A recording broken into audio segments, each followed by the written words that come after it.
It's quite difficult to define what modern living is about. It is really more about the individual, whereas previous house building was all to do with social mores. Today, I think people are not prepared to be living in the same way as other people are living. I am Barbara Weiss, and I'm a practicing architect here in London. We are in Westminster in a house that I designed and we moved into 7 years ago.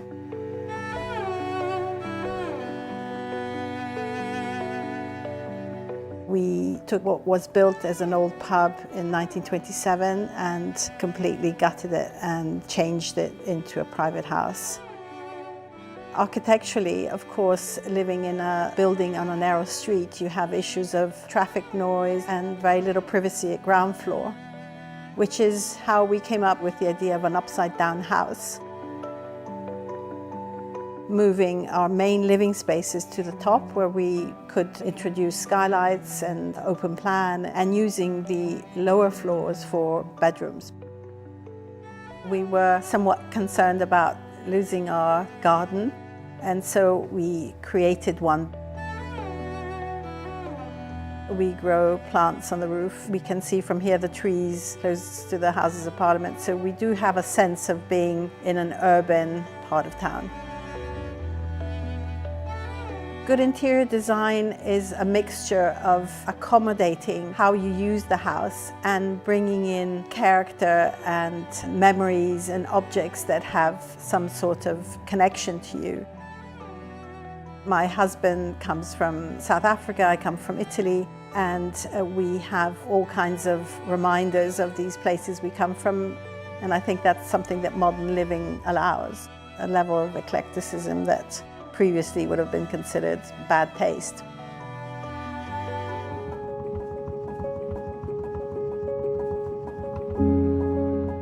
Our London house is known as the upside-down house, and this house is the inside-out house.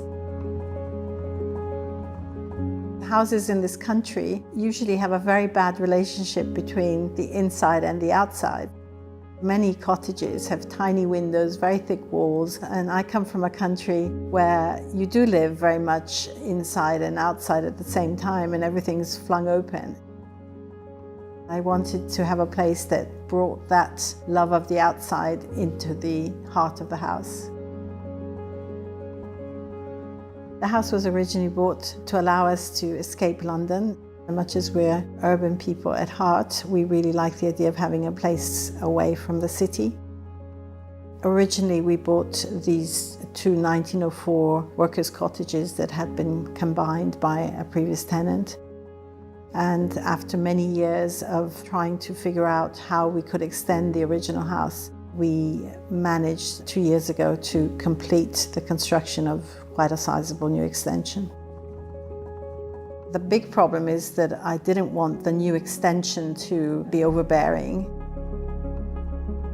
It was a question of how to conceal the extension while also getting better light, bigger rooms, and generally have a house that was much more functional than it was before. I was very keen to continue in the tradition of local vernacular architecture. One of the most important features of the old house is the roof. So I made sure that the new building had almost exactly the same roof pitch. And the way I saw the new wing, I wanted it to feel a bit like a garden wall. I thought if the materials used were brick and flint and I grew things up it, it would then be a bit of a backdrop and it wouldn't be crying out for attention. Owning a place outside of London just opened up a completely different world. It's a place where you leave all the urban worries behind and you feel as if you can breathe again and enjoy the good things in life.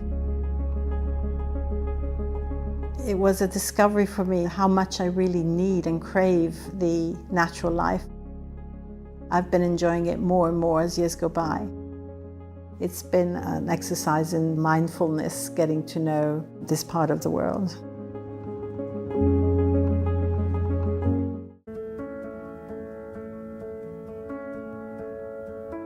Where architects get the job wrong, it's when houses can become too prescriptive. In my view, a house should be a backdrop that stimulates life rather than dominates it. My name is Jonathan Tuckey. I'm a designer in London. We are in a house that I designed for me and my family 20 years ago. It was a change of use from a light industrial building to a residential building. When we started, we didn't really know what family life would entail. The house was pretty much conceived before our children were, but we knew that we wanted to provide a degree of structure to the building, spaces that were dark, spaces that were light, different proportion spaces with different characters that would allow a family of different characters to accommodate it. What was a delight about this main space was this exposed brickwork, which we knew immediately we saw it we loved. We thought that that was going to have a richness and patina, but also tell us the story of the building that we had started with. London has got to be one of the best places on earth. Its diversity, its richness is so energising. But I think you can be somewhat alienated from core elemental senses. We were very committed to make sure that those elemental aspects of life, of our planet, were brought right into the house. The courtyard house was always inspiring. Bringing a garden into the middle of the house was going to enrich our lives, bring some degree of civility to the view from the kitchen, the view from the table, but equally the view from our bedrooms. Having had 20 years here, it's provided that canvas for me and the family to grow up. Now that my daughters are pretty much leaving the house and at university and it's coming the end of their time here, it's certainly done that for us over the last 20 years.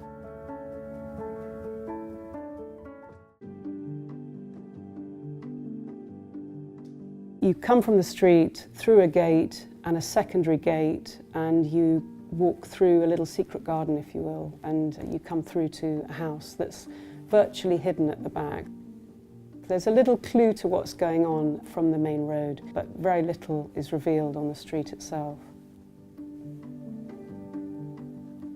When we discovered it, it had a cobbled floor and hay bales, and it had been a stables for the Midland Railways. I wanted to celebrate that Victorian era of building where things were done properly. I put back the dental course on the top, which was all falling apart, and I got the sign writer who lives locally to come and paint back South Stables on the corner of the brickwork. I discovered that once upon a time it was called, the street had a completely different name, and it was called Elephant Row, and me and my team did it ourselves. We painted an elephant on a big black gate right by the stable sign, the idea being that perhaps when you're sitting in the traffic you look over the gate and wonder if there's elephants stabled behind.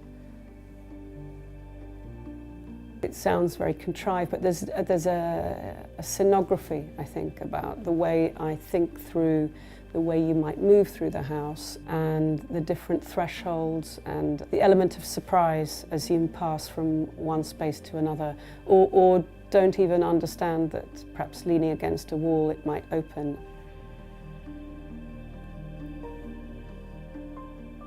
Thresholds are, in a way, a series of moments where you decide to go one way or another. There's also this idea of the anti-threshold, if you like. A lot of the doors into new spaces are concealed either in the grain of the timber or the panelling. In some respects, the colour and the light and the shadows are what draw you through the spaces. It's quite a disorientating house. There's long views and then there's a sense of enclosure. And I think the other thing is that it wasn't necessarily a conscious thing, this Alice in Wonderland reference. I think though the eat me, drink me thing, that the sort of feeling that all the doors are oversized or there's small narrow staircases, and it's partly the way that I work. It was a stables back in 1878, which bizarrely as well is the date that Lewis Carroll wrote Through the Looking Glass. So there seems to be some sort of parallel going on. My kids were super excited that we were going to have this. My daughter said, I just want a big bathroom and a lock on the door and a comfy bed, the biggest, comfiest bed. Oscar said, oh, can it just be as cool as some of your other projects, Mummy? You know, can we make sure our house isn't conventional at all? Part of his brief was, you know, a place to read books, and he's got a windowsill like this and he can overlook the garden. We're able to somehow be private and quiet together and play board games by the fire, but we also can have these huge parties and music and laughter, and I think it's just a lovely feeling that's exactly what a house should be. The cats are all part of it. This sort of safari park menagerie of it is all kind of played out, if you like, in the house.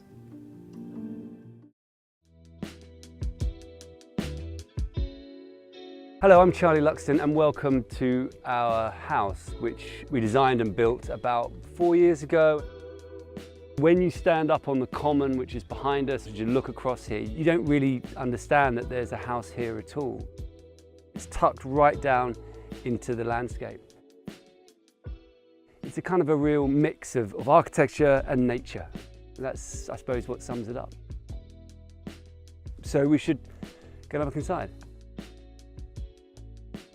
I didn't really want a massive big door. It's really just sort of tucked away on the side here and you sort of disappear in. The cladding is English ash. They cook it for 2 weeks at about 130 degrees to drive out all the sugars and all the moisture, and then it goes from being a very short lasting wood to being a wood with a lifespan of about 50, 60 years. Once you come inside, the thing you really notice, I suppose, is this wonderful long wall down the back of the house. It's one of the big challenges about designing a building that sits into a hillside. And so you need to get light into the back of the building, so we have these wonderful big roof lights. This beautiful big wall, which has got this scrubbed lime plaster, partly because if you try and plaster a wall this big in one go, you always get undulations and variation. But if you put a texture into that wall, that your eye looks at the texture rather than the mistakes. It's sort of just accepting the realities of building. And this brings you straight into the kitchen and Kate, actually. Hello. So this is Kate. So you live here, don't you? I do live here. I do live here. And it's a very, very lovely place to live. It's has a very calm kind of feeling to it. So we wanted to have an open plan kitchen, with the kitchen table being the starting point. I mean, the heart of the house, isn't it, for us? It is. We eat around it, we work around it, the kids paint on it, you know, all sorts of things. This is the cupboard of junk. And then this is the Wimbledon television. It only gets turned on for Wimbledon, pretty much. The storage wall acts as a really good divider between the kitchen and the sitting room. This can kind of create a little bit of separation. We've got 2 kids who are, you know, want to read and sit on their phones like everyone, but if they can come around here and sort of hide, you know, it just helps everyone have a bit of privacy. One of my favourite things actually about these windows, which come right to the floor, is that because of the position of our flower beds, it almost feels like the flower beds are coming into the room as well, especially at this time of year when they're just really growing. You know, I hate this phrase, bringing the outside in. It feels so overly dumb, but to bring the outside in was the courtyard. And we could have, you know, just literally pulled the house together and got rid of it, but it brings so much to the building, doesn't it? The house is sort of divided into, I suppose, 2 halves really, if you think about it. This is kind of like the public section of it. This is, you know, where people come and see us and where we are most of the time. We have a snug, which is where we sort of go and sit in front of the TV, and it's a bit more low key. And then it runs into the bedrooms. So this is more like the private part of the house, and it critically changes light quality, and you go from the very bright open spaces of the main outward part of the house into something more muted and calm and quiet. And we deliberately painted it a dark colour so that it really emphasised that. But then you get to the end of the darkly painted corridor and then into a really bright open room, which is the master bedroom, with the dual aspect windows that just really take in the garden beyond it, which is amazing. You really feel like you're wrapped in the garden. And the lovely thing is you can just come out of your bedroom straight into this, you know, this kind of incredible landscape. Just there is our office in that black building there. We've spent the last 5 years sort of really rewilding this landscape, planting sort of 700-800 trees and bushes. We've learnt a lot about sowing a wildflower meadow, which isn't quite as straightforward as we thought, but the effort and the work has really been worth it, actually. Every year something different comes up. That's something really satisfying about that. And also just creating a home for so much biodiversity. And then there's the roof, which is worth having a look at.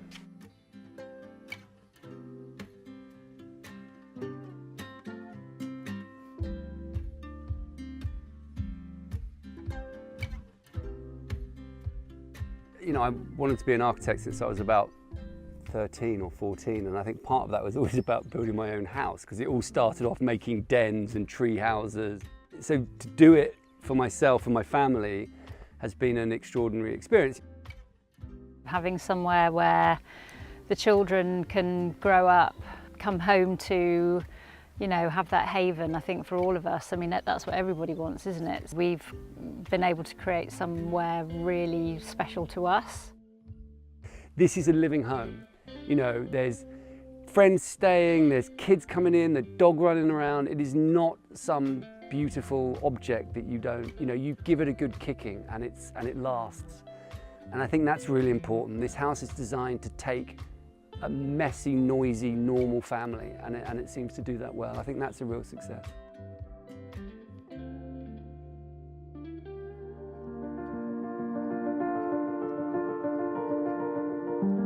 I love a lot of things about modern architecture and the lifestyle that you can create with a modern house. But equally, I think you can get obsessive about your space, and sometimes that can lead to a controlled environment. And it's important in a family house that there's a looseness and a comfort. I think that tension for me is quite interesting and sometimes quite a challenge. I'm Katie Woollacott, I'm an architect, and we're in Hampstead in a house that my husband and I built. We lived in the original house on the site, and it was a good experience for the family. It was very sweet, it was very intense, but it was also very tight, and as the children got bigger, it got increasingly difficult to live in. Designing this house was like solving a Rubik's Cube. First of all, there's the shape of the site, which is really unusual. The fact that it's in a conservation area. There's a general distaste for anything modern. So it was how to make a house that was modern, but on second glance. We had to design this form within these constraints. There are all these things that as an architect we're taught. We need more light, and we need to take down the walls. But I think as time has gone on, we've begun to realize that if you take down all the walls, there's no place to hang the pictures. And if you put in too many windows, I mean, I describe it as like an overexposed photograph. Tuning the light so that there's not too much and there's not too little. Also, light balance within a room is so critical. It's not just getting the light, but what does it fall on? What I think is great about contemporary houses is that you can design them in a way that suits how we live today. Houses today are at a different temperature than they were in Victorian times. And the relationship between the kitchen and the living spaces is different because it's not servant and serve. It's just such a luxury, such a privilege to be able to design a house and inhabit it and see how it affects your way of life.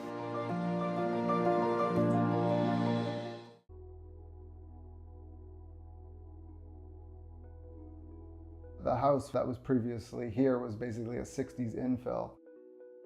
The existing shop fronts that had used to been here were gone. I think we just really try to respect what's there and really bring back the history. Reconceiving that in a different way.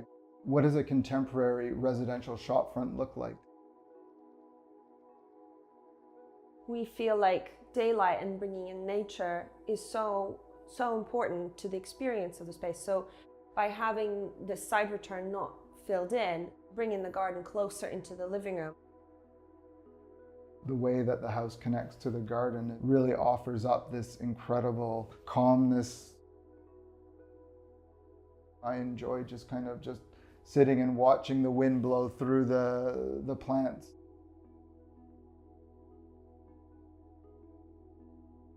The diagonal allows for privacy without creating borders and without creating cellular rooms. So it's still very much open but private, and I think that also, to me, really makes it a comfortable space to be in.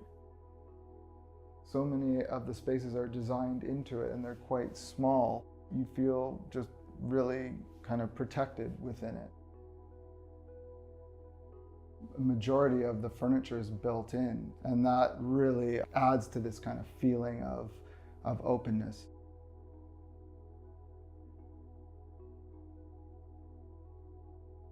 On the upstairs, we've got essentially ventilation panels. When you have fixed glazing, you don't really need the frame. Having those unobstructed views, you can then open these panels in summertime and they really transform the space too. On one end, I think we're really rational in like our design choices, but I think that rationality comes from a real reduction to the function, but also let the aesthetic kind of come out of that.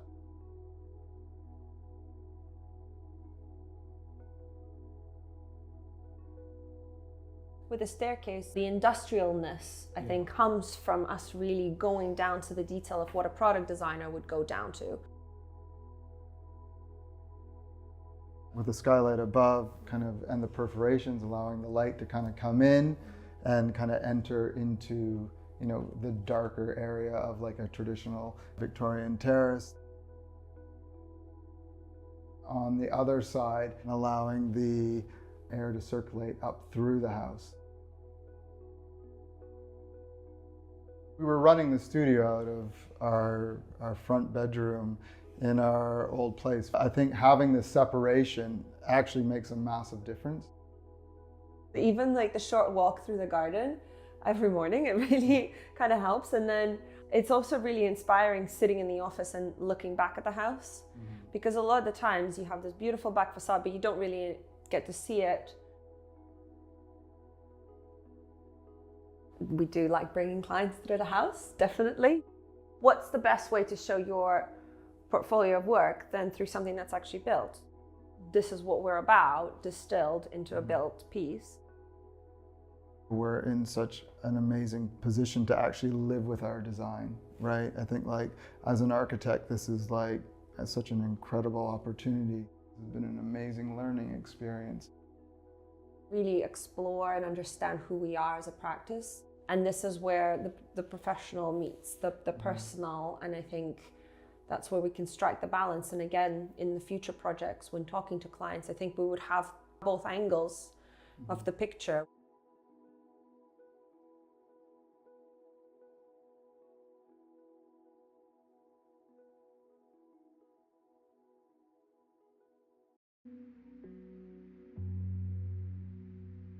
It's the first time I've had the opportunity to design a house for myself. It's an Edwardian house from about 1905.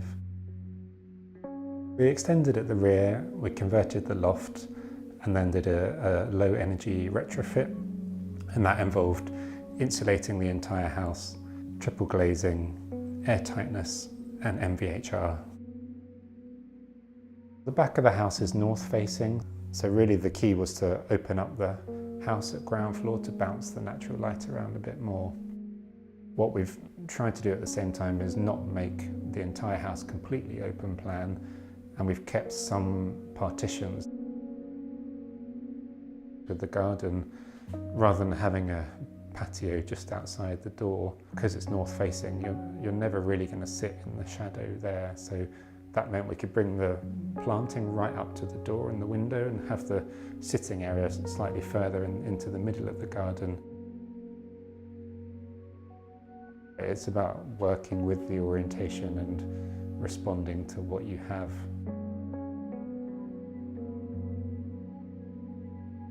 I like the bedroom because it's quite a minimal space with a really restricted palette of materials. It's only Douglas fir and lime plaster.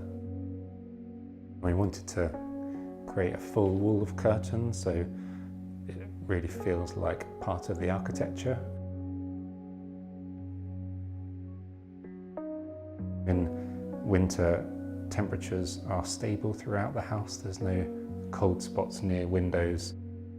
The other thing is the MVHR, it filters the fresh air coming into the house, so it removes things like diesel particulates and NOx. Also things like pollens. If you suffer from hay fever like I do, it should be a much better indoor air quality too.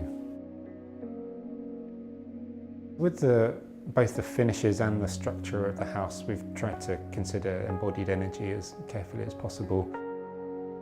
And to reduce that, really, it means using less materials that are heavily processed or are transported a long way.